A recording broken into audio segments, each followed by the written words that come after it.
दुसऱ्या राऊंडमध्ये choice feeling करताना काय चुका घडतात आणि काय दक्षता तुम्हाला घ्यावी लागेल या संदर्भातला हा व्हिडिओ आहे। पहिल्या राऊंडमध्ये तुम्हाला जर सीट अलॉट झाली होती तर तुम्हाला फ्री एक्झिट, जर तो कॉलेज पसंत नाही तर फ्री एक्झिटचा ऑप्शन आपल्याकडे तो उपलब्ध होता। परंतु दुसऱ्या राऊंडमध्ये कुठल्याही प्रकारे फ्री एक्झिटचा ऑप्शन नाहीये। तुम्ही जो कॉलेज अलॉट झालेला तो एकतर घ्यावा लागेल किंवा तुम्ही दुसऱ्या राऊंडमधून बाहेर पडाल। तर तिसऱ्या राऊंडमध्ये पुन्हा फ्रेश रजिस्ट्रेशन करून तुम्हाला यावं लागेल। आता महाराष्ट्रामध्ये फक्त 1000 रुपयेच रजिस्ट्रेशन फी राहते, परंतु इतर राज्यात 10,000 50,000 इथपर्यंत सिक्युरिटी डिपॉझिट देखील राहतं आणि तुम्ही जर घेतलेली सेकंड राऊंड मध्ये अलॉट झालेली सीट नाही घेतली तर ते डिपॉझिट जप्त होतं। आता महाराष्ट्रामध्ये काय जप्त होणार तर फक्त तुमचे ते 1000 रुपये किंवा जर इन्स्टिट्यूट कोटातून केलं असेल तर 6000 रुपये जप्त होतील। सेकंड, सगळ्यात महत्वाचं की तुम्हाला जे कॉलेज पाहिजे तेच कॉलेज तुम्ही सेकंड राऊंडच्या चॉईस फिलिंग मध्ये सिलेक्ट करणं गरजेचं आहे।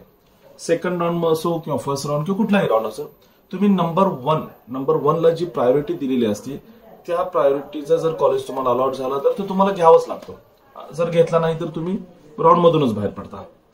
ठीक आहे, त्या कारणाने तुम्हाला जो पाहिजे कॉलेज तो तर नंबर 1 वर टाकाच की जो मिळाला तर तुम्हाला घ्यायचाच आहे। किंवा मग तुम्ही जर अजून कन्फ्युज असाल की हा कॉलेज चांगला की हा नंबर 1 चा चांगला की नंबर 2 चा चांगला, तर तुम्ही नंबर 1 ला गव्हर्नमेंट कॉलेज टाका जे तुम्हाला मिळणार नाहीये, किंवा गव्हर्नमेंट कॉलेज तुम्हाला मिळतोय परंतु सगळ्यात टॉपचा मिळत नाही तर तो टाका, कारण सगळ्यात टॉपचा मिळाला तर तुम्ही घेणारच आहात। परंतु इतर जर कुठला मिळाला तर तुम्ही त्या नंबर 1 चा जो नियम आहे त्या नियम तुम्हाला लागू होत नाही।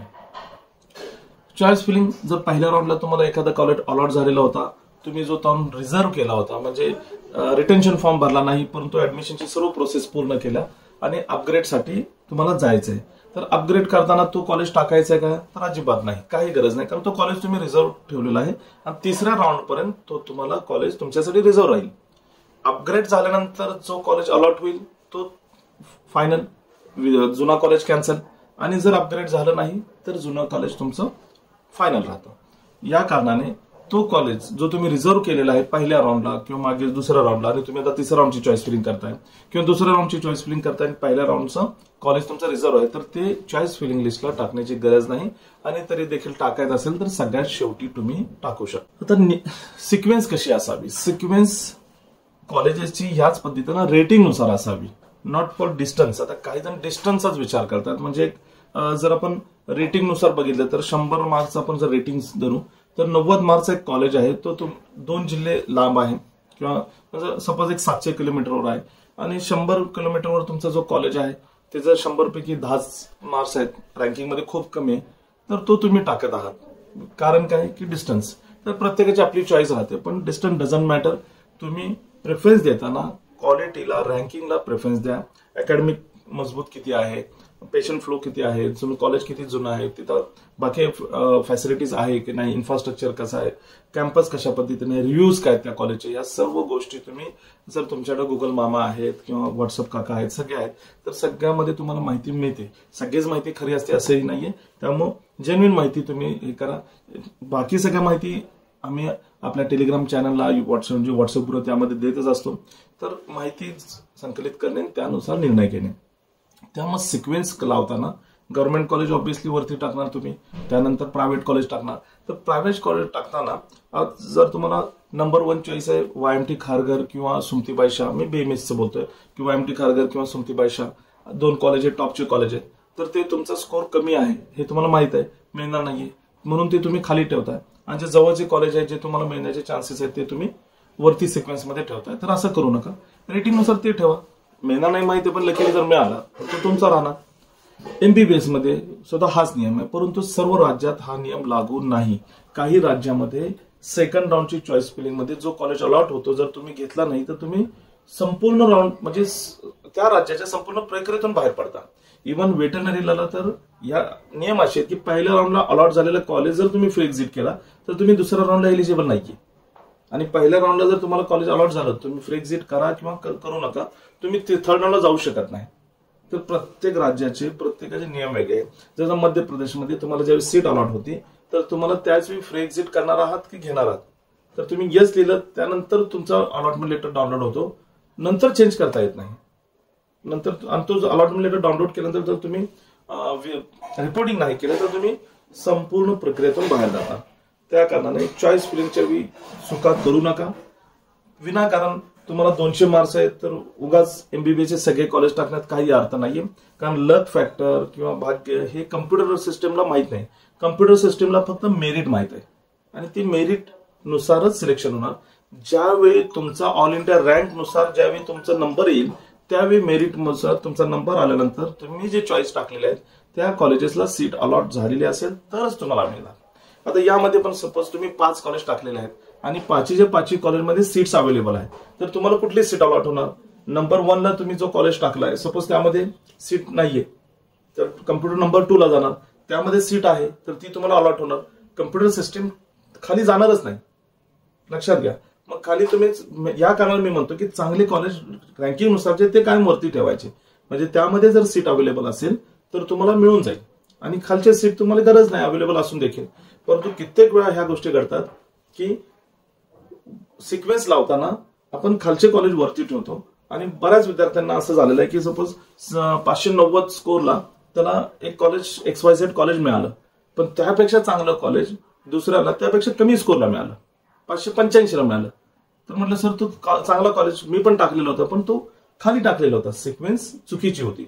मग सिक्वेन्स करताना 1 नंबर 2 नंबर 3 जसं मी एक्झाम्पल देतो की 5 आहे आणि तुमचे पसंतचा कॉलेज जर तुम्ही 5 नंबरला ठेवलेला आहे 1 नंबरला ठेवलेला आहे तर त्यामध्ये सीट अवेलेबल असेल तर तुम्हाला मिळणार किंवा नसेल तर मग 2 नंबरचं मिळणार. त्यामध्ये नसेल तर 3 नंबर. असं कम्प्युटर सिस्टीम ज्या चॉईस फील्डच्या लिस्टमध्ये वरील क्रमांकानुसार चेक करणार आणि ज्या ठिकाणी सपोज तुम्ही 100 कॉलेज टाकले आणि तुमचा 80 नंबरचा कॉलेजला सीट अवेलेबल आहे तर ती तुम्हाला अलॉट होणार. आणि जर विचार करा तर 80 नंतरच्या 20 कॉलेजमध्ये पण देखील सीट अवेलेबल असेल तर ते तुम्हाला कम्प्युटर सिस्टीम चेक करणारच नाही कारण तुम्हाला सीट देण्यात आलेली आहे. तर या सगळ्या गोष्टींचा विचार करूनच चॉईस फिलिंग करा. सगळ्यात आधी कोड नंबर महत्वाचे आहेत. कोड नंबर आणि नाव हे दोन्ही बरोबर आहे का हे तपासा. बहुतेक वेळा काय डीम युनिव्हर्सिटीचा कोड आणि यांचा कोड एकसारखाच असतो. गव्हर्नमेंट कॉलेज काही कॉलेजेस असे आहेत की त्यांचं डीम्ड युनिव्हर्सिटी आहे. एमबीबीएसचा पण कोड आहे, बीडीएसचा पण कोड आहे. तर तुम्ही फक्त नावानं सर्च केला तर पहिल्यांदा बीडीएसचा आले तर तुम्ही सिलेक्ट केला तर ते ऑब्व्हियसली बीडीएसचा तुमचा कॉलेज सिलेक्ट होणार. तर ही चूक होऊ नये.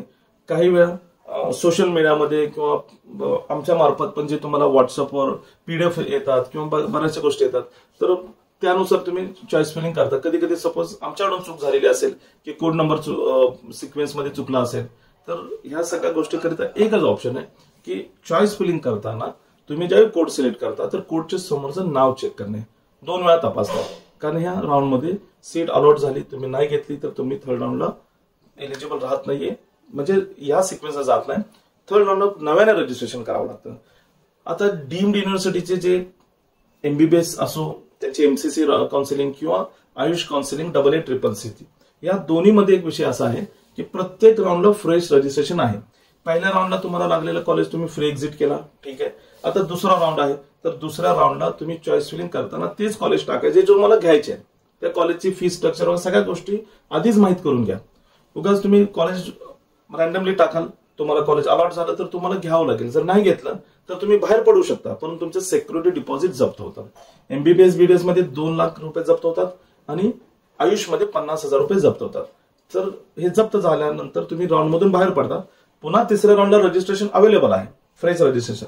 परंतु सिक्युरिटी डिपॉझिट एकदा तुमचा जप्त झालेला आहे तर परत एकदा तुम्हाला सिक्युरिटी डिपॉझिट करावं लागेल. तर हे या गोष्टींचा विचार करूनच तुम्ही चॉईस फिलिंग करा. ज्या कॉलेजला तुम्हाला जायचं आहे तेच टाका.